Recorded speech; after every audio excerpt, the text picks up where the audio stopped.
Pai, Mãe, me dê a sua mão. Convide os seus amigos e chame os seus irmãos. Vem dizer ao mundo, conscientizar nossa nação dos nossos direitos, da nossa verdadeira inclusão. Primeiramente, boa noite a todos. É um grande prazer recebê-los. É com grande alegria e grande prazer que nós, da Serra de Jesus, eu sou o Rui Resch, presidente dessa casa, estou presidente, né?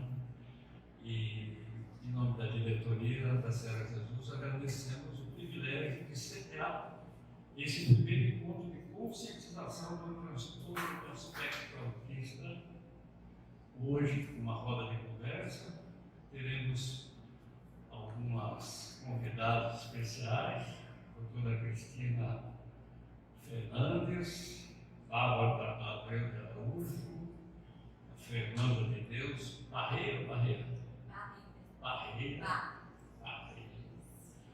E o Victor, que está aqui, é um artista plástico, veio prestigiar nosso evento e também o jornal, né?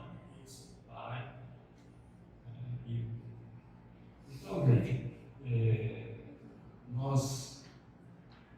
é uma pena que poucas pessoas entenderam a importância desse encontro, mas nós vamos chegar a todos eles através das redes sociais, né? Todos aqueles que não puderam vir por alguma maneira, nós de certa forma vamos chegar até eles. E esse maravilhoso mundo da informação nos permite isso. Agradecendo também ao Newton, que é o que cuida dos detalhes, que promove os encontros, e nós vamos continuar pegando, né? Até a casa voltar, né? Assistindo. E agradecer também ao Marcos Paulo, cantor, compositor, tem uma voz belíssima, que fez lembrando o Gilberto em alguns momentos. Então, antes de nós darmos início a esse encontro, vamos fazer uma oração. Sabe que nós vamos fazer uma prece que chama-se Prece das Fraternidades. Aqueles que conhecerem e quiserem acompanhar, né? Nosso Divino Mestre Salvador, fortalecei-nos e amparai-nos, para que possamos ajudar as forças do bem a transformar o mundo.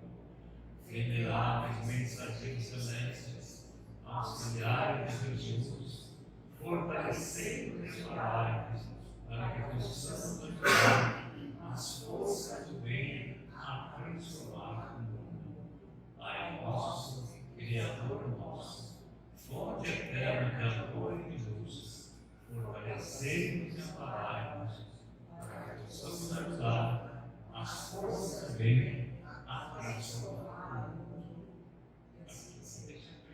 E nós queremos convidar, né, para tomar assento aqui na nossa roda de conversa, primeiramente a doutora Cristina.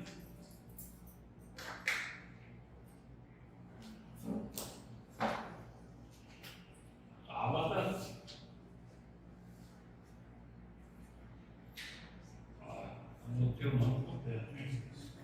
Abreu de Araújo. Isso? Beleza. E Fernanda de Deus Barreira.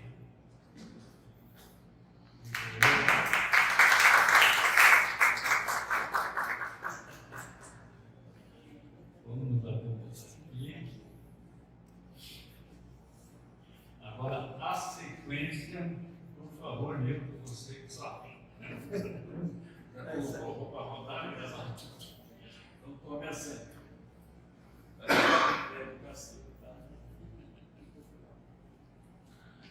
Meninas, que à vontade. Boa noite a todos. É uma alegria muito grande ter vocês aí de casa também que vai nos acompanhar. E iniciamos o primeiro encontro ontem com a palestra do nosso querido Davis Lemela, que ele falou sobre o autismo. Contou uma história de Jonas muito bonita, você não teve muito, só chorou, só vi a gente com lencinho, né? Foi muito emocionante. Então, abrilhantou o nosso trabalho. E hoje abrilhanta ainda mais com essas personalidades, pessoas maravilhosas que atuam. Né? Nós temos, vamos lá, doutora, a psicopedagoga Cristina Fernandes dos Santos Soares, ela é advogada, presidente do Instituto Victor Gabriel, o Victor que está aqui conosco, um artista plástico, né? A psicóloga Fernanda de Deus Barreira, né, Fernanda, responsável pelo setor de psicologia da família do trem, que é o Centro de Reabilitação e Estimulação do Neurodesenvolvimento, não é isso? Também temos a Tabata, a amiga Tabata, a Tabata de Abreu Araújo, ela é neuropedagoga e professora da Clínica Escola do Trem, não é isso? E hoje nós também temos o Ronaldo Ibernon Cortes. Ele é vice-presidente do Instituto Victor Gabriel. Ele é educador físico, ex-atleta de atletismo, foi vice-presidente da APAI, Cubatão, em 2012, não é isso? Membro da comissão da pessoa com deficiência OAB Santos, não é isso? E temos também uma grande figura aqui, um artista plástico, gente. É o Victor Gabriel dos Santos Soares.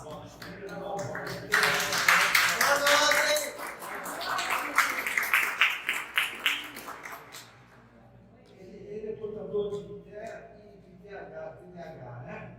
Mas, apesar de tudo isso, mostrar para nós, né, a força e o poder do ser humano que ele é, verdadeiramente. Ele é graduado em tecnologia de marketing. Olha lá, olha isso.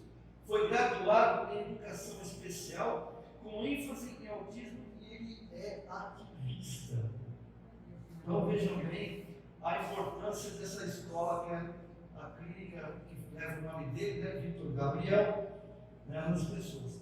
Então, vamos começar pela Cristina, vou fazer sua apresentação, tá bom? Boa noite a todos. Bom, boa noite. É um prazer enorme estar aqui. Eu sempre fui professora, e não consigo, me desculpem ficar sentadinha ali. É muito bom estar com vocês. E eu agradeço muito, já de pronto, essa disponibilidade de vocês estarem aqui, a gente conversar um pouquinho sobre inclusão e, especificamente, sobre autismo. Tá? Como o Milton falou, nós estamos recentemente no Instituto, chama-se Instituto Victor Gabriel, em homenagem ao Victor. Victor é um rapaz que tem déficit de atenção e hiperatividade, e hoje em dia nós falamos que ele está no espectro, nível de suporte. Então, o que a pessoa precisa ainda é dependente ou precisa desse suporte nosso. Então, ele é 2 para escrita, porque ele não escreve formalmente até hoje, mas coloquem alguma tecnologia na mão dele para vocês verem. Acho que nem quem inventou aquela tecnologia sabe tanto como ele. Por isso que até ele escolheu o marketing, né? E essa barreira, dando acessibilidade, ele transpôs, tá? Então ele é nível de suporte 2, porque não escreve, precisa de apoio, e nível de suporte 1, a nível social, tá? Então o Instituto foi criado para um melhor atendimento, principalmente informação e orientação à sociedade quanto à pessoa com deficiência, e também apoio às pessoas, às mães, principalmente, né, às famílias das pessoas com deficiência. O descaso social às mães chamadas atípicas, né, que não são dentro do padrão social e que têm um filho com deficiência, é muito grande. e ficam só, muitas vezes, né? E sem nenhuma política pública e sem nenhuma rede de apoio. As colegas, que eu também agradeço estar junto, é um privilégio estar com elas, fazem e veem esse descaso social diariamente na Clínica Escola do CREM, que eu acompanho de perto e assim aplaudo muito o trabalho de cada um. Então, para a minha apresentação é isso. Sempre fui na carreira do magistério, sou advogada também, mas não tudo, e venho com essa ênfase na educação especial inclusiva agora, né? Sempre trabalhei na educação e sempre ativista, né? Já desde quando tinha e estava com os meus alunos, com as famílias dos meus alunos, e quando ganho o presente de Deus, e falo que é um presente mesmo, o Vitor, que me fez mudar todo o paradigma de vida e receber amizades e pessoas que estão no meu rol até hoje, pessoas também muito especiais, tá? Como vocês. Então, eu agradeço muito vocês estarem aqui, a gente vai refletir, vai conversar um pouquinho. A inclusão e o autismo tem muito que a gente falar, então a gente só vai dar hoje uma degustação, eu e as minhas amigas aqui, mas depois, eu pelo menos, e tenho certeza que elas, estamos à disposição, tanto para conversarmos via WhatsApp, via direct, enfim, ou estarmos presente com vocês, tá bom? Obrigada. Eu trago, gente, isso. Eu gostaria que a gente pensasse como que nós fazemos essa ressignificação da inclusão e o que cada um de vocês tem a ver com isso. Que saiamos daqui, o que eu tenho a ver com isso? O que eu posso, a partir de hoje, contribuir para ressignificar a inclusão? Eu gosto muito de imagens, tá? Nós todos temos isso, a gente fixa a melhor imagem.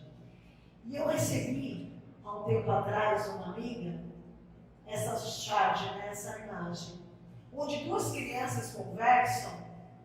Zeca, o que é o preconceito? Sei lá, não sei, deve ser doença de adulto. Então, a primeira coisa que a gente leva de lição é que a gente precisa um do outro e nós somos diferentes, diversos. E cada um tem a sua especificidade. É muito importante para o outro a gente conviver, crescer e estar junto, mas contribuindo com o outro, recebendo a contribuição do outro. Não é estar junto, eu estou aqui, mas eu nem sei quem ela é, quem ele é. Não. Estarmos juntos nessa diversidade que nos completa, porque a gente aprende como, por imitação, tá? Então é muito interessante. Então nós, adultos, temos que levar essa primeira lição, que nós é que incutimos nas nossas crianças, nos nossos filhos, irmãos, enfim, o preconceito. Uma criança descrevendo um irmãozinho. Em momento nenhum tem a carga que a gente tem enquanto adulto, ele é autista. Eu gosto de brincar de carrinho, ele também, mas ele não deixa tudo que o irmão acontece com o outro irmão. Tá? Então, é para a gente desmistificar e mostrar que uma criança, ela não tem isso. A gente que coloca, a sociedade que coloca e começa a encaixar aquele ser humano, aquele individual, numa caixinha que a gente acha que também é certa. E nós, pessoas, temos que entender que nos chamamos de típicas, né, aquelas que estão dentro da caixinha, que os atípicos estão quase igualando o nosso número e daqui a pouco suplantando. Então, quem é que manda aqui? Se a gente for falar quem manda na nossa sociedade. Quem é que tem que se encaixar na caixinha? Tá? Pode passar. Só um breve histórico para a gente mostrar o que a gente entende por inclusão. Então, antes, quando a gente via, nascia uma pessoa com deficiência e naquele momento histórico não servia, ela era exterminada. Vou dar um exemplo. Exército, lutas, guerras. O homem e plenamente perfeito, abre aspas e fecha aspas, socialmente. Os outros já morriam de plano. Mulheres e outras situações. Tá? Então, naquele momento histórico, o que servia para a sociedade poderia ter o privilégio de continuar, os outros eram exterminados.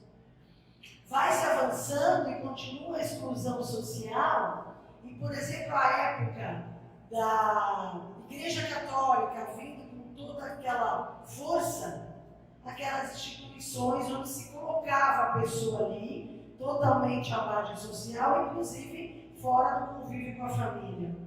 Né? Em filmes antigos, por exemplo, aquela roda onde se colocava o bebê, né, a criança, ia lá para dentro da instituição e não se sabia mais o que acontecia. E a parte do assistencialismo, aquelas instituições onde se coloca a pessoa, e olha como a sociedade vem evoluindo e é boa, né? Você até pode, você não morre mais, mas você tem que ficar lá. E ainda é uma vergonha social.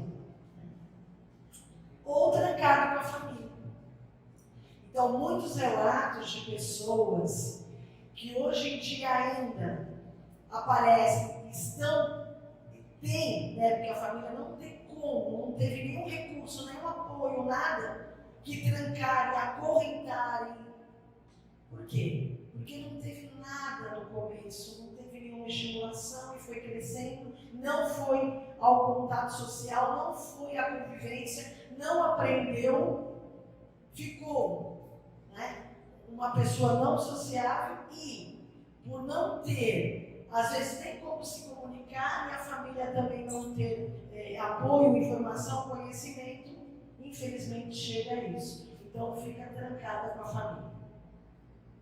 E aquilo, pelo padrão social, a família se coloca, até pela pressão social, de quê? Vergonha. E até hoje a gente vê, por exemplo, aquelas pessoas que não conseguem se comunicar com nós, e a comunicação, ela tem diversas formas, não tem que ser a comunicação falada, e ainda a língua portuguesa, enfim. A vergonha, por exemplo, que os pais têm quando a criança ou adolescente tem que andar com um apoio, que a gente chama de comunicação alternativa, que é ou a imagem, ou o tablet mais que vai. Então, vai dar autonomia e independência e a pessoa vai poder se comunicar sem outra pessoa falar por ela. Mas a vergonha, como que eu vou levar meu filho, por exemplo, no restaurante ou numa padaria, sei lá, ele vai mostrar umas fichinhas? Que vergonha! Então vamos refletir até que ponto nós estamos e estágio que nós estamos na inclusão. Né? E aí, na educação, por exemplo, educação especial. Eu passei por toda a transformação, eu fiquei 32 anos como professora de educação especial no município de Cubatão, sala de aula. Eu estava numa escola de ensino fundamental, regular, como queiram chamar, onde tinha uma sala, onde os alunos classificados pela sociedade, claro, através de laudos, enfim, ou não, mas aonde coloca esse aluno, vai para a sala especial. E vocês devem lembrar quando vocês estudaram. Olha aquela classe ali, é a classe dos louquinhos. Olha, se você bagunçar, você vai para aquela classe ali. Aquela classe ali, muitas vezes, era aquele pequeno espaço que sobrou na escola. Embaixo de uma escada, porque assim, por lei tem que ter a sala. Né? Ou um negócio da merenda que diminuiu e põe lá a sala. Eu tenho relatos verdadeiros, por exemplo. Uma vez nós estávamos na Secretaria de Educação de Santos, num fórum permanente, que até fui eu que implantei quando eu era secretária de Educação adjunta, onde os palestrantes e também tinham as pessoas que iam assistir. E uma professora nossa da rede, que é surda, ela chegou perto de nós, nos conhece, e falou para os palestrantes, um advogado, E ele me autoriza a falar, então eu vou falar o nome dele. Ô, doutor Cauê, tudo bem? Então, nós estudamos juntos no Carmo, porque a escola do Carmo sempre teve esse avançar quanto ao ensino às pessoas com surdez, enfim. E, lembra, tá, nós estudamos juntos na mesma época. Aí ele falou, ficou até horrorizado, vermelho, falou, Thaís, me perdoa, eu não lembro. Aí a gente conversando, começamos a lembrar, né? Eles começaram a lembrar que eles estudaram lá. A entrada e a saída dessa classe era em outro espaço, o recreio era em outro horário, então ele lembrava dela, ela lembrava dele, desculpa, mas ele não lembrava dela. Então é isso, continuamos, e você é contra, você não era professora, eu não sou contra, porque naquele momento era o que tínhamos e de melhor fazíamos, mas continuava a exclusão dentro de um lugar. Então olha como a sociedade fica melhorzinha, né? Até você pode estar estudando com outros, mas totalmente a parte dos outros. E aí nesse movimento a gente chega, né, às indas e vindas, aos tropeços, na educação inclusiva, onde a gente começa a perceber, de fato, né, porque de direito é sempre, que nós precisamos estar com todos, nós somos diversos e precisamos dessa troca, tá? Quando eu estava aqui enquanto professor, especialista, né? Vocês perguntam para mim, você foi a favor do movimento da inclusão? Não. Por quê, Cristina? Porque eu era galinha com meus pintinhos na minha sala? Não, porque a gente já previa o que nós temos hoje. Adequaram? Deram acessibilidade nas escolas? Digo acessibilidade de arquitetura, mas acessibilidade de tudo. Ou pegamos os alunos e jogamos e falamos, se vira! Família se vira! Profissionais dancem também para que o aluno tenha qualidade de atendimento. E outra, tenha ingresso, permanência e terminalidade. A gente não tem isso. A gente joga, aceitamos matrícula, ok. Quando aceitam, porque tem muita coisa velada que não tem. Tá bom, aí não dá acessibilidade de nada. Sabe aquela história que a gente escutava também? Não deu para a escola. Gente, não é ele que não deu para a escola que não ofereceu condições para ele estar e permanecer com qualidade. Isso tudo a gente tem que refletir, porque nós somos agentes sociais, e cada um na sua expertise, cada um na sua profissão, e cada um como ser humano, e como cidadão, e como pessoa, e como munícipe, a gente é corresponsável de tudo isso. E eu não posso falar, o que eu tenho a ver com isso, hein? Eu não tenho ninguém na família, eu não trabalho com ninguém, não sei o quê. Gente, agora, em questão de segundos, eu posso ficar com uma deficiência permanente ou não. E nós todos, como eu falei, temos o dever e o direito de conviver com a diversidade. Eu, por exemplo, meu filho é artista plástico, pinta maravilhosamente bem, cada vez mais aprimorando, já ganhou concursos internacionais, segundo lugar em Miami, agora quinto lugar em Portugal, enfim. Eu sou professora alfabetizadora de pessoas com deficiência, que tinham deficiências severas às vezes, e eu não desenho nem no quadradinho, nem no quadriculado, e não deixei de ser professora. E o meu aluno, aquele deficiente com muita limitação, me desenhava na minha frente em terceira dimensão. Quem é o eficiente, quem é o deficiente? E aí, então, aqui na deficiência, você pega o quê? Um modelo biomédico, onde você é o quê? É um número, é um código internacional, é um CID. Então, meu filho Victor Gabriel, agora até mudou o CID-11, são outras letras e números, não gravei ainda, porque o diagnóstico não é o importante. Ele era F84.0, autismo. O meu filho, Vitor Gabriel, nasceu Vitor Gabriel, dormiu Vitor Gabriel, o laudo veio e ele acordou Vitor Gabriel. Ele não acordou F84.0. E é isso que a sociedade não entende. E nós precisamos levar esse recado com muita seriedade. Aliás, hoje a gente está aqui com muita força e muita propriedade, mas a gente não deveria estar aqui porque não deveria existir o Dia Mundial da Conscientização do Autismo, o Dia Internacional da Mulher, o Dia do Indígena. Então é isso que a gente tem que refletir e quebrar esse paradigma. Então, o modelo biomédico, você é o quê? O laudo, o diagnóstico, o número. Porque você vê o quê? A deficiência. O modelo biopsicossocial, você vê o todo, você vê a eficiência.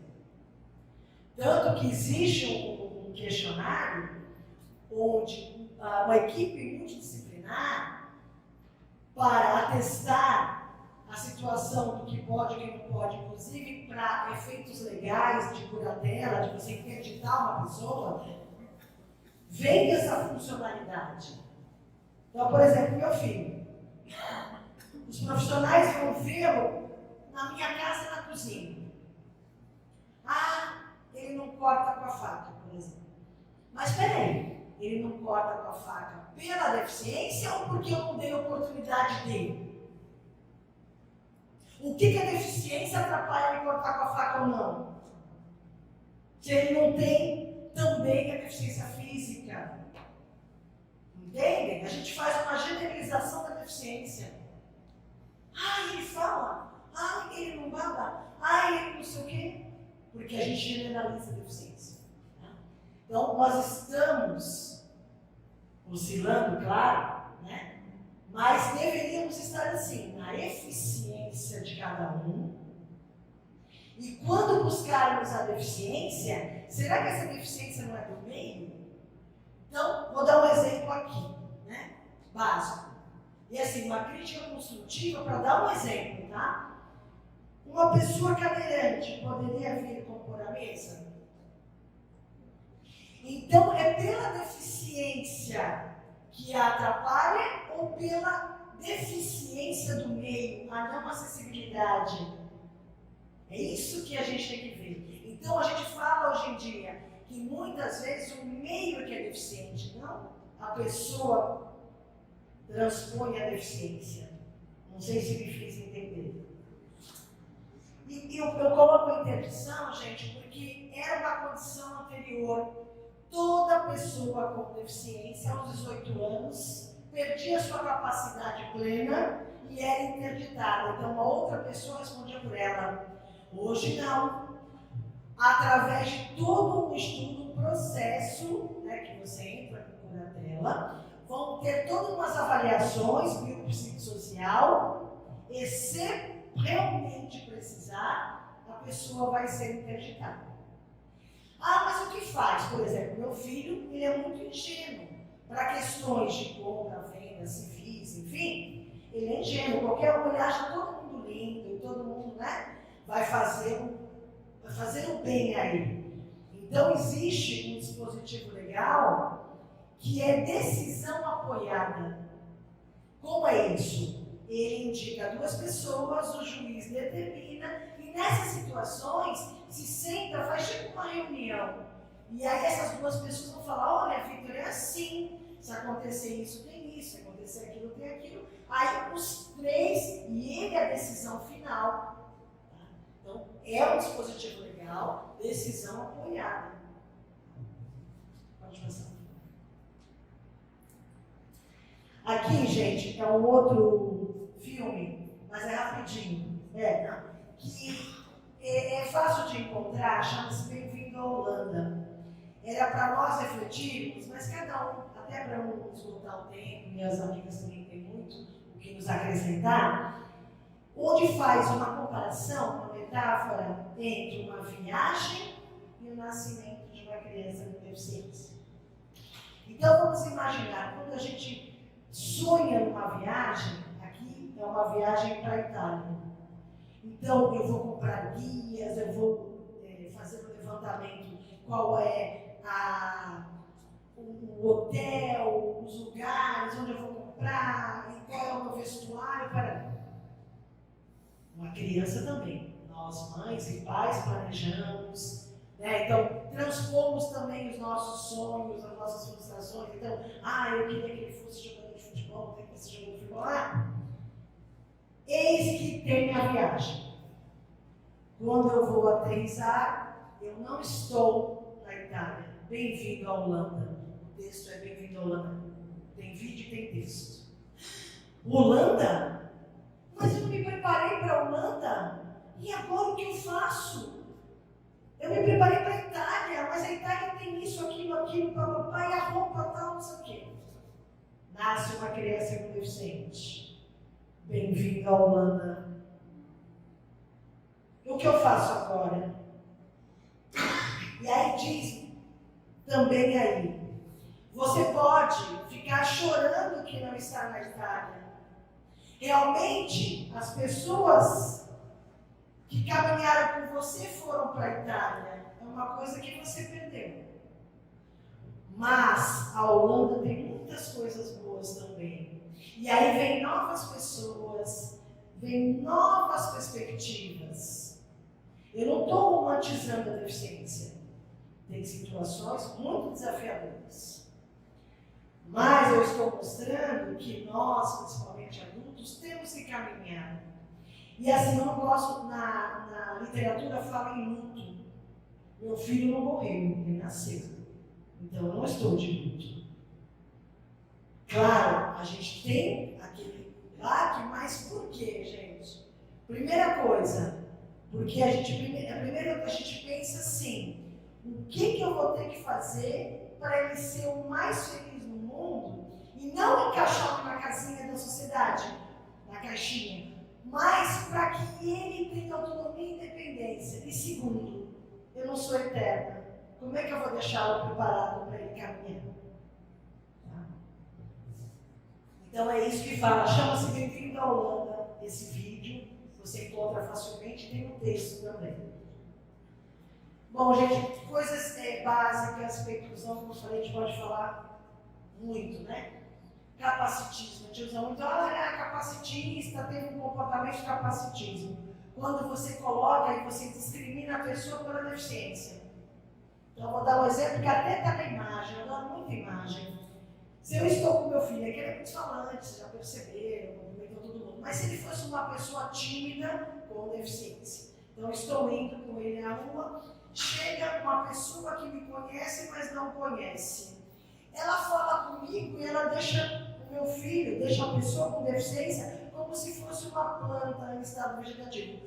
Qual é o nome dela? Quantos anos ela tem? O que ela faz? Pergunta para ela. Cristina, mas como é que eu fico assim, envergonhada, e se não falar, e se não fizer, vou me constranger. A pessoa, se ela não falar, não conseguir se comunicar, porque não precisa falar, se comunicar, ela vai dar indícios, e a pessoa que está ao lado vai falar, e vai falar, eu preciso falar tal coisa e tal. Mais constrangedor é o capacitismo. E acontece muito, mesmo ele sendo assim, falante, as pessoas falam para mim, quantos anos ele tem? Vitor, quantos anos você tem? 21. Tá você? 21. Entendeu? Assim, porque a gente vai fazer 22, mas quando? Tem 21. Vai fazer 22 quando? 13 de maio. Lidar com a pessoa com deficiência é como se ela fosse uma coitadinha. Ai, coitado do Vitor. Todos nós temos uma situação e somos, nesse sentido pejorativo, coitados. Mas nós estamos colocando o coitado como uma deficiência. E vai precisar de um conserto. Né? O surdo, no momento histórico, aconteceu muito isso. Vai se consertar, não que a gente não vai procurar atendimento médico, vai procurar o aparelho, o implante, não é isso que eu estou falando. Eu estou falando se vira, porque você não tem como ficar aqui. Libra, gente, é a primeira língua deles e não a língua portuguesa. A gramática do surdo não é igual à nossa. Agora, recente, teve um concurso. Foi foi igual para todos a parte escrita. Não pode, é ilegal, é imoral. Mas a gente continua fazendo. Nós, professores, acontece. Olha, criar uma visão que o PCD é um anjo. Muitos alunos, claro, eles são dinâmicos, eles pegavam a gente para ler, porque a gente fazia o quê? Ele tinha que oralizar e ler nossos lábios. A gente nunca respeitou. Eu fiz pedagogia excepcional, no Carmo, no Instituto Curso também. Eu era professora de pessoas com deficiência. Nós somos proibidos de aprender Libras. A gente tinha que ensinar a oralizar e a ler os alunos. E assim, não me considero uma múmia de muitos anos atrás. Não foi tão quanto, né? Criaram a visão do PCD é um anjo inocente. Ninguém é um anjo inocente, né? Não sente raiva, tristeza, como eu falei, é um ser inanimado, é uma planta vegetativa. Infantilizar a pessoa com deficiência. Um rapaz, um homem, ai, quer que eu corte o bifinho, a carninha? Eu sei que nós mães fazemos isso, né? Nós temos nossos filhos, mas eles nunca crescem pra gente. Mas, para eles, para autonomia, independência, isso é muito ruim e é capacitismo. Né? Tratar a pessoa com deficiência como um herói. Ai, Cristina, mas você não acha legal? Por exemplo, quando me elogiam, claro que sim. Mas não em virtude da minha deficiência. Por exemplo, quando me elogiam que eu fiz um belo desenho, nossa, claro que eu vou ficar feliz. Mas não é pensando, a pessoa não está pensando na minha deficiência. Eu vou ser mais clara. Um paratleta, claro que ele tem que ser elogiado. Mas é por quê? Pelas suas aptidões e pela sua força e porque ele persistiu. E não porque, ai, a deficiência, você suplantou isso. Vejam a diferença de conotação. Pode passar. Bom, isso legalmente, né? As barreiras. Então, até isso aí é a descrição da lei brasileira de inclusão, que a gente precisa conhecer. Foram feitas as leis, claro, por parlamentares, mas por pessoas com deficiência junto, porque eles têm que opinar. E está falando o que é barreira. Sabe essas todas aí, menos a que eu grifei? A gente consegue, com boa vontade, claro, dinheiro, política pública, a gente vai tirar essas barreiras. Agora, aquela ali, gente, que eu grifei, eu podia pôr em negrito, letra maior, são as atitudes. Isso está cada vez pior. Isso também nós somos corresponsáveis para mudar. E depois da pandemia, a gente ficou mais egoísta, menos empático, enfim. Então, essas barreiras a gente tem que quebrar. Que nem ali, olha, uma barreira, né, arquitetônica, urbanística arquitetônica no sentido dele. Mas é a deficiência física que está atrapalhando? Não. É a deficiência do meio lá. Não temos acessibilidade. Então, não é a deficiência que está gritando latente ali. É o meio.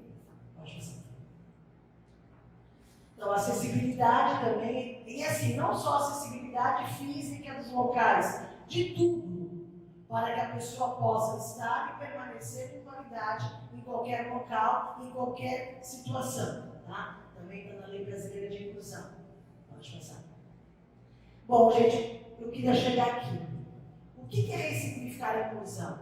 Então, eu trago sempre esse exemplo, por quê? Para mostrar na prática o que é um, o que é outro. O que a gente falava antigamente e a gente excluía, e o que a gente fala que a gente tem que agir, só que a gente não age. Então, como é que eu vou apresentar meu filho? Primeiro, o Vitor Gabriel, e não o Bautista. O Vitor Gabriel. Aí eu vou descrevê-lo. E aí, gente, por que eu coloquei primeiro filho único?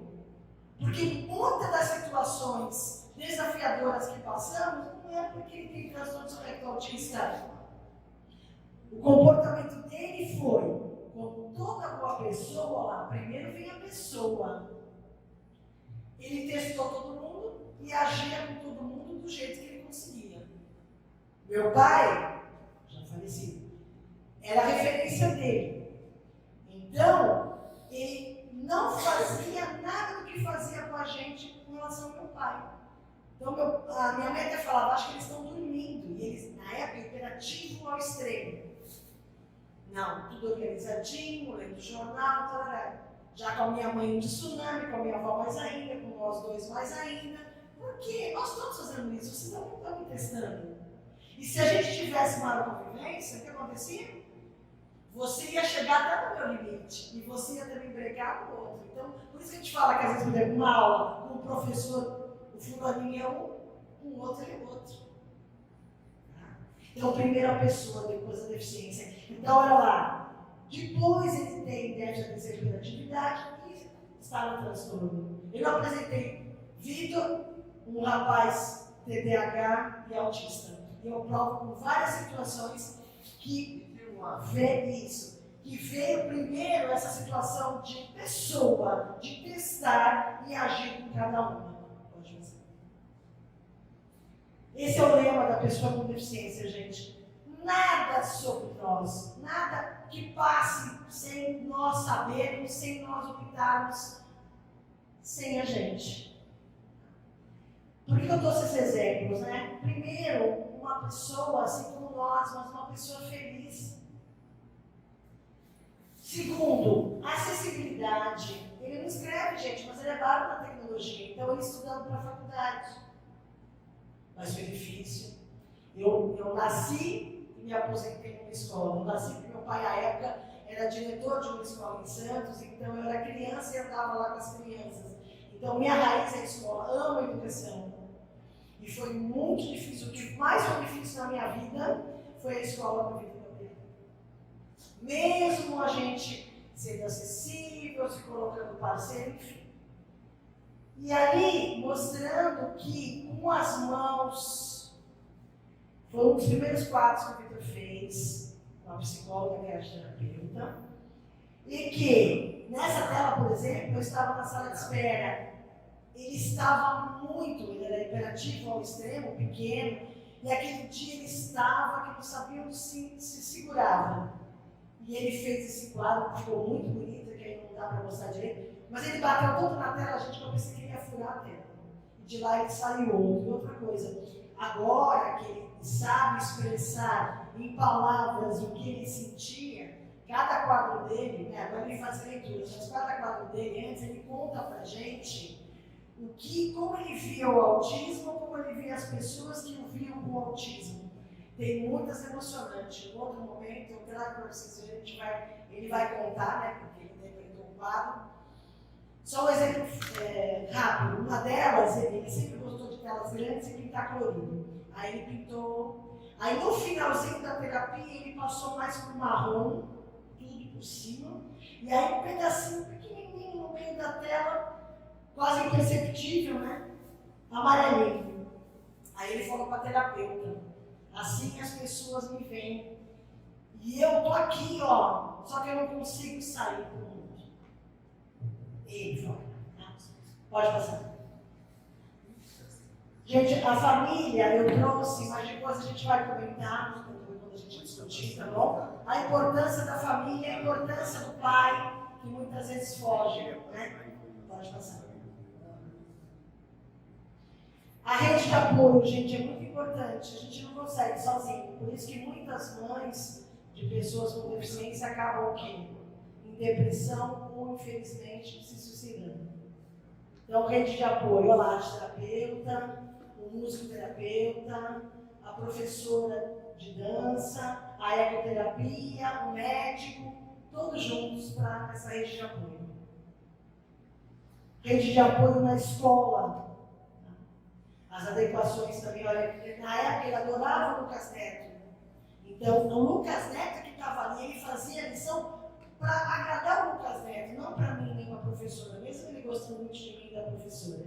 E aqui a inclusão ao inverso. Teve uma loja que proporcionou, então ele sentindo o que uma pessoa com deficiência física na cadeira de roda sente, tá bom?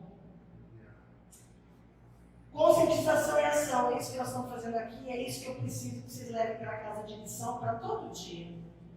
Todo lugar que você tiver, informe, oriente, dê seja a rede de apoio. Gente, obrigada. É um prazer enorme, como eu falei.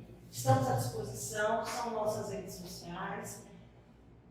Gostaria muito, e vou deixar o endereço, para vocês irem lá conhecer nosso espaço. Criado com muito carinho, já é um sonho antigo. Os egoístas, junte-se a nós nessa canção. Nossa bandeira é azul, é de esperanças otimistas. Muito prazer, eu sou o autista. Junte-se a nós nessa canção. Oh, yeah. De coração.